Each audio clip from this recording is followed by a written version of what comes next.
ketika gua itu sudah tidak lagi bekerja untuk uang, tapi uang yang bekerja buat gua gitu. Wah, Nah, ini itu kan bagus jadi nih. indikator buat di sebuah negara maju pun seperti itu kan.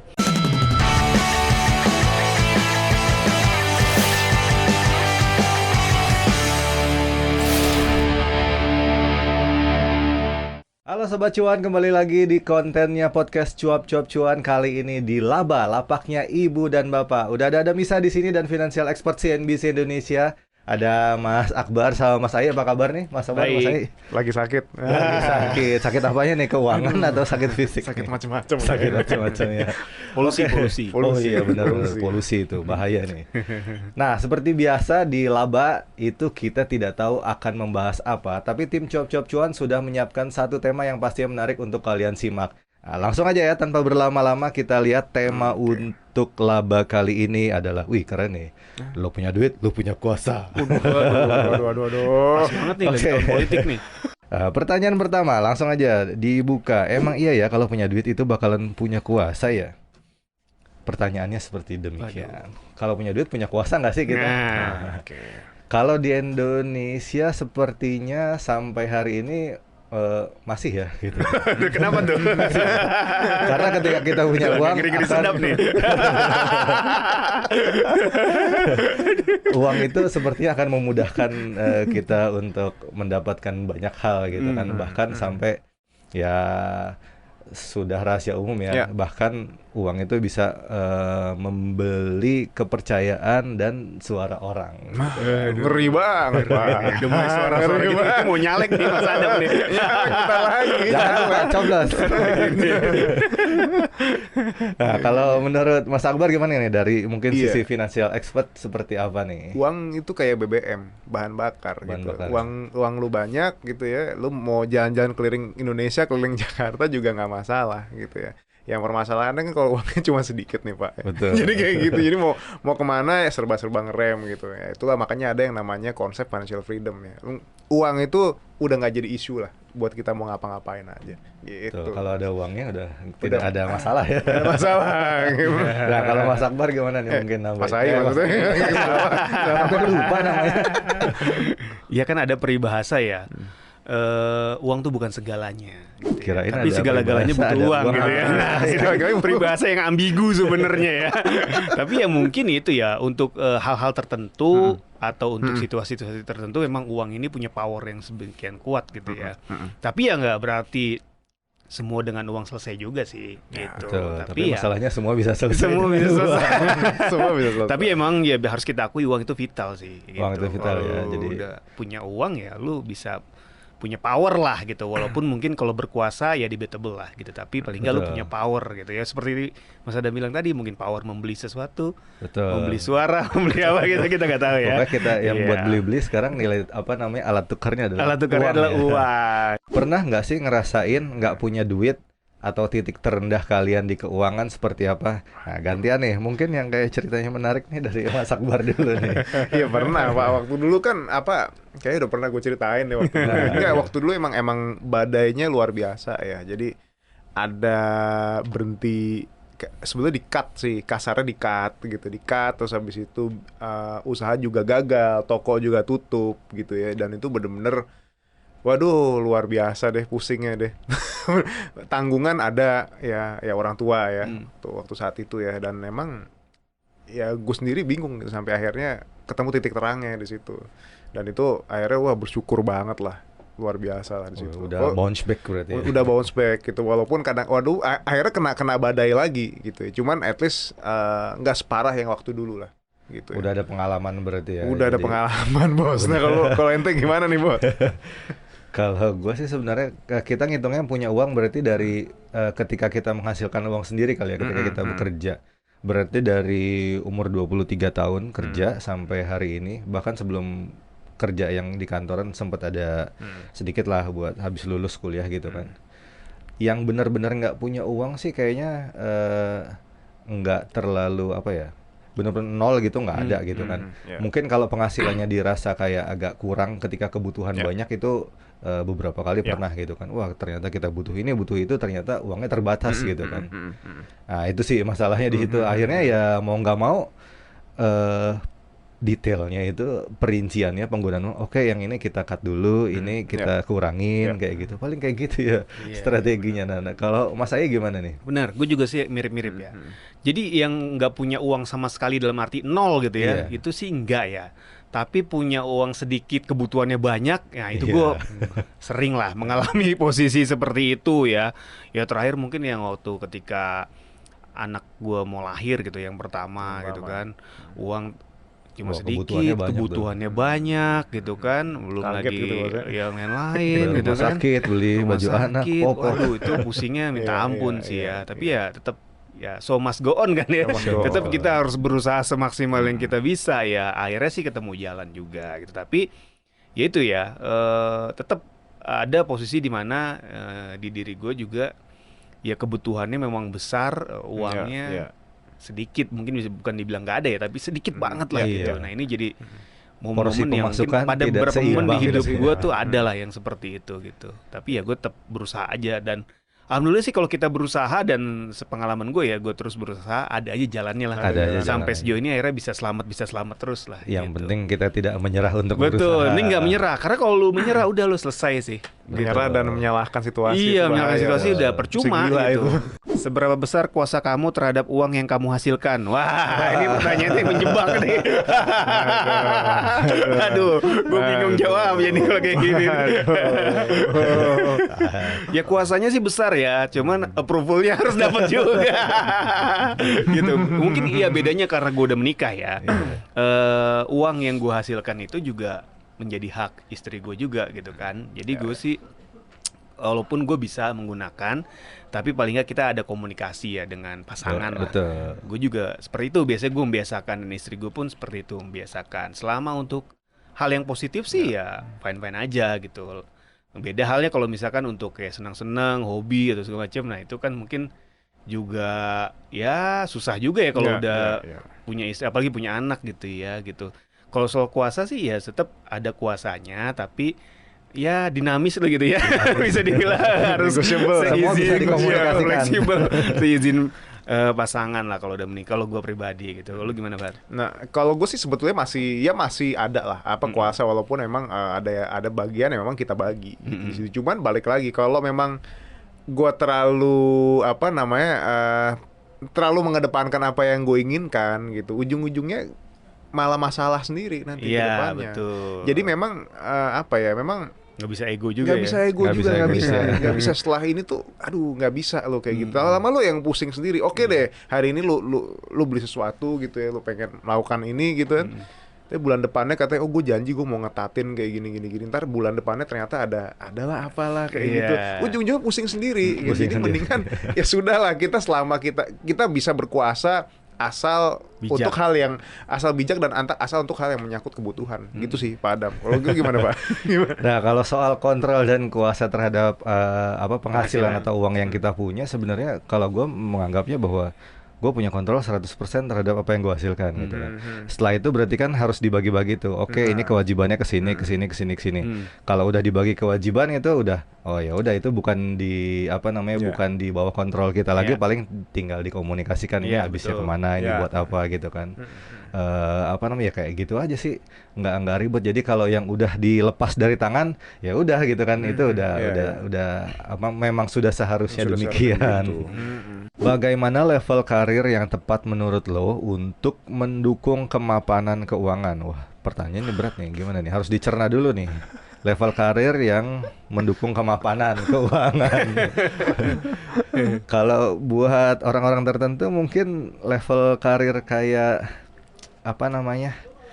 menjadi PNS misalnya, itu di Indonesia kan adalah level karir yang mungkin kuasanya paling tinggi gitu kan. Udah jadi PNS udah aman deh tuh, tinggal hidup berdasarkan gaji, naik pangkat, naik tingkat, naik gaji sampai pensiun dapat uang pensiun gitu kan, udah aman terkendali, mungkin sampai meninggal bahkan masih ada uang pensiun buat kalau yang buat yang ditinggalkan masih ada tuh setengah atau berapa persen gitu kan.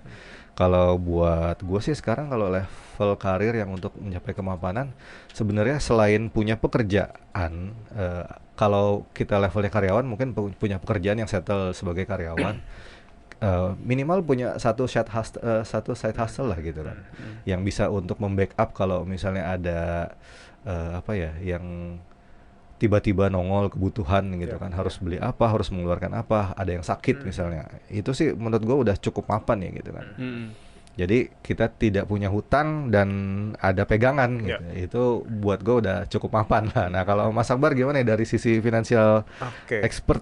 Kalau kita bicara karir gitu ya, oke, kalau gaji itu kan mungkin lebih relatif ya, tapi gue lebih melihatnya ke security-nya sebetulnya, ke keamanan finansial. Oke, lu gaji lu gede, tapi lu asuransinya kagak ada bos, cuman pakai asuransi pemerintah doang kayak gitu, itu kan repot kayak gitu kan. Satu, at least dia punya lu digaji sekian, lu dapat insurance yang mana bisa dipakai di banyak rumah sakit dan itu sudah mengcover anak dan istri kayak gitu. Itu baru worth it. Tapi apakah sudah paling oke? Menurut gua nggak juga gitu. Kalau emang dia cuman fasilitasnya di sana gitu, dia nggak ada bonus lah gitu ya, atau nggak ada allowance lain gitu, ujung-ujungnya sama-sama aja bos di situ ya. Dan insurance itu sendiri juga cukup kompleks ya menurut gue. Jadi nggak kadang ada lu dapat lu sampai anak lu gitu ya, cuman ternyata limitnya cuma sedikit gitu ya. Kayak gitu, sama aja bohong, ujung-ujungnya harus nombok juga ya. Iya, lu pakai buat berobat gigi kayak gini, nomboknya kagak naung-naung, nomboknya gope 1 juta, sama aja bohong. Jadi memang ya itu ya apa, jaminan kesehatan yang level karir di mana gaji itu cukup ya, dalam artian kita tidak besar pasak daripada tiang, terus habis itu ada jaminan kesehatan untuk keluarga, sama ya itu tadi tunjangan-tunjangan berupa uang tunai itu lah bos. Gimana Mas? Dalam arti kalau adalah selalu memegang teguh ya level karir atau level apa istilahnya financial freedom dan segala macamnya itu adalah ketika gua itu sudah tidak lagi bekerja untuk uang, tapi uang yang bekerja buat gua gitu. Nah itu kan jadi indikator buat di sebuah negara maju pun seperti itu kan. Ketika negara dikatakan maju, dia tidak lagi istilahnya bekerja untuk uang, tapi uangnya bekerja buat dia. Itu kan salah satunya dengan investasi gitu ya, salah satunya dengan insurance tadi dan lain sebagainya, dana pensiun gitu ya. Jadi kalau gua masih bekerja secara aktif gitu untuk mencari uang, gue merasa mungkin level karir gue ini masih belum mapan ya. Gitu. Tapi ketika uangnya sudah uang gue nih yang udah bekerja buat gue, nah berarti itu gue udah mapan. Gue nggak perlu lagi kerja keras yang terlalu banting tulang gimana, tapi gue udah secure gitu kan. Nah menurut gue sih itu level itu yang harus gue capai ya.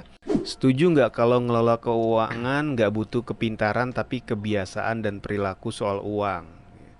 Ya sebenarnya pengetahuan juga penting juga sih kalau menurut gue ya, bukan kepintaran, lebih ke pengetahuan lah. Gimana kita bisa ngelola keuangan kita kalau kita nggak tahu gitu kan informasinya atau caranya gitu ya.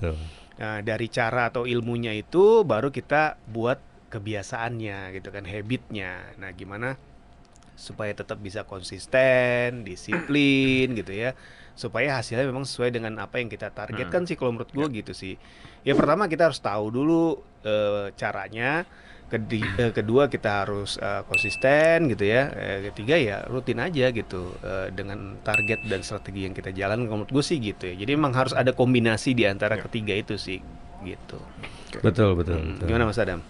Kalau menurut gue ya yang jelas bagaimana cara kita mengatur keuangan ya kita harus tahu dulu ilmunya gitu. Betul. Kan. Kalau ngatur keuangan mungkin kalau dulu misalnya sebelum tahu soal ekonomi atau soal pengelolaan keuangan ya dirasa-rasa aja ini dibaginya sekian, ini baginya sekian kayak gitu kan. Ya itu bisa-bisa aja cukup gitu kan, tapi setelah ada pengetahuan ekonomi, pengetahuan untuk mengelola keuangan lebih baik lagi, berarti dilihatnya dari level persentase nih. Persentasenya sekian dan itu sebenarnya jadi lebih enak gitu kan. Mau penghasilannya turun atau penghasilan naik, persentasenya tetap gitu kan. Jadi tidak akan goyang gitu kan dari situ. Terus yang kedua, kalau memang untuk ini jadi kebiasaan, ada yang bilang kalau nggak salah gue pernah baca, untuk mengubah kebiasaan itu perlu 20 hari dan menjadi benar-benar kebiasaan itu perlu 90 hari. Ya udah kita terapkan aja dalam berarti 90 hari itu 3 bulan gitu kan. Dalam 3 bulan itu kita harus konsisten tuh dengan apa yang udah kita misalnya kita tulis, kita catat gitu kan. Kita anggarkan gitu kan pembagian porsinya.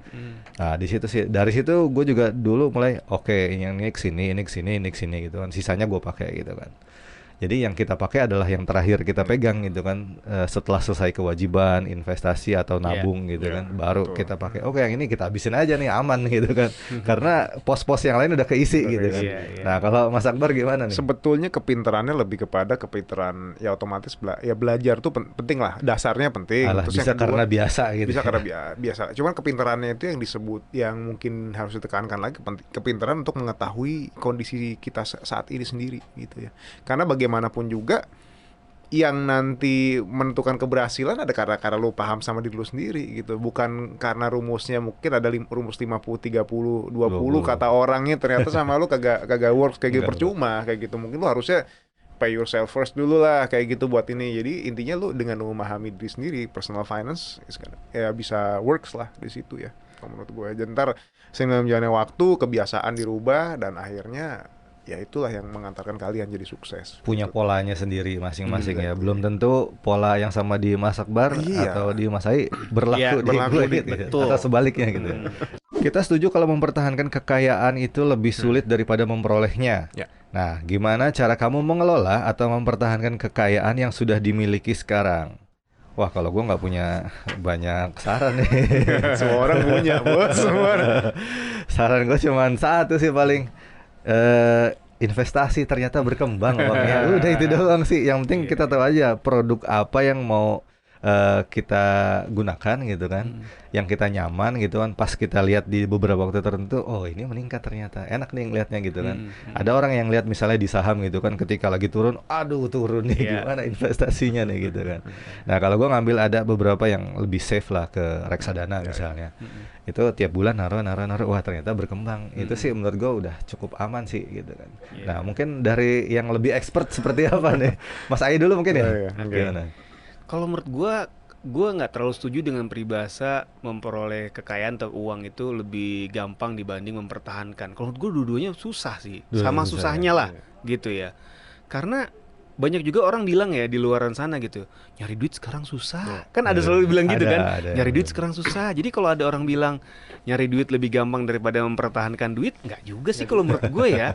Gitu. Sama susahnya dan ada tantangannya masing-masing gitu. Mendapatkan uang sama mengelola uang gitu kan. Itu ada tantangannya masing-masing menurut gue. Nah, yang paling penting adalah kita tahu gitu, bagaimana kita mencari sumber uang gitu ya, lalu bagaimana kita mengelola uang itu. Karena kan kita udah dapetinnya susah, ya kelolanya harus lebih bagus lah, jangan sampai dapatnya sebentar langsung habis gitu kan. Nah, menurut gue itu makanya pentingnya ilmu perencanaan keuangan ya. Ketika kita sudah bisa mencari sumber uang gitu ya, ya bagaimana caranya kita bisa memaksimalkan penghasilan kita, tapi juga kita bisa kelola supaya kekayaan kita tuh bertambah besar lah gitu setiap waktu, sampai nanti pada endingnya ya itu tadi, kita udah bisa lagi hidup dengan nyaman, yang mungkin banyak orang bilang financial freedom gitu ya. Jadi memang sudah uang yang bekerja buat kita, bukan lagi kita kerja keras untuk mencari uang gitu. Jadi menurut gue gitu sih. Jadi gue nggak terlalu setuju ada peribahasa yang mengatakan mencari uang lebih gampang dibanding mempertahankannya. Jadi sama susahnya, cuma tantangannya beda aja sih. Menurut gue gitu sih. Gitu. Ya gimana Mas Akbar nih? Oke, jadi selain mempertahankan dan mencari uang, ada satu hal lagi kalau boleh gue tambahin yang tantangannya juga beda. Menjaga kelangsungan pendapatan itu tetap ada. Sustainability. Di situ. Itu menurut gue suatu hal yang tantangannya mungkin beda lagi, tapi lu harus bisa juga, karena mau gimana juga sekarang kalau misalnya kita bisa pertahankan tapi segitu-gitu aja, nanti sehingga menjalani waktu kita sendiri yang pusing. At some point kita merasa kekurangan juga kita ya. Kan merasa kekurangan. Terus abis itu kalau misalnya kita mau jump in gitu ya, kita mau ternyata ada masalah, ada badai gitu ya, dan ternyata susah kita nyari kerja karena kita mentok di situ aja, itu juga jadi masalah. Jadi sebetulnya kalau bisa ditambah satu lagi, itu juga harus jadi perhatian sih. Jadi tidak hanya mencari, habis itu menjaga kekayaan, tapi juga mempertahankan agar income itu tetap ada, bisa berkembang dan bisa menambah. Sama kayak orang kalau udah punya gaya hidup tertentu, misalnya di A gitu kan, ya udah berarti sumber keuangannya, pendapatannya harus bisa sampai memenuhi di A. Jangan sampai kita Jangan mengurangi sampai gitu kan. iya. Untuk orang-orang level tertentu mungkin kalau udah di sini ya pokoknya gue harus bisa di sini. Gimana caranya harus tetap di sini dan bahkan mungkin lebih tinggi, Lebih tinggi lagi, gitu. gitu. Nah, itulah yang bikin kita nanti sampai pada akhirnya di level financial freedom gitu. Yes. Jadi intinya kalau lu punya duit ya nanti akan punya kuasa juga. Oke, itu dia tadi konten laba kita kali ini. Mudah-mudahan bisa diperhatikan, terus juga mungkin kalau memang ada yang cocok bisa diikutin kali caranya Iya, gitu ya. betul. Nah, jangan lupa saksikan kontennya Cuap-Cuap Cuan di YouTube. Jangan lupa like, di komen, dan di share juga. Follow juga akun Instagram kita di cuap_cuan. Nah, bapak-bapak pamit. Bye. Bye.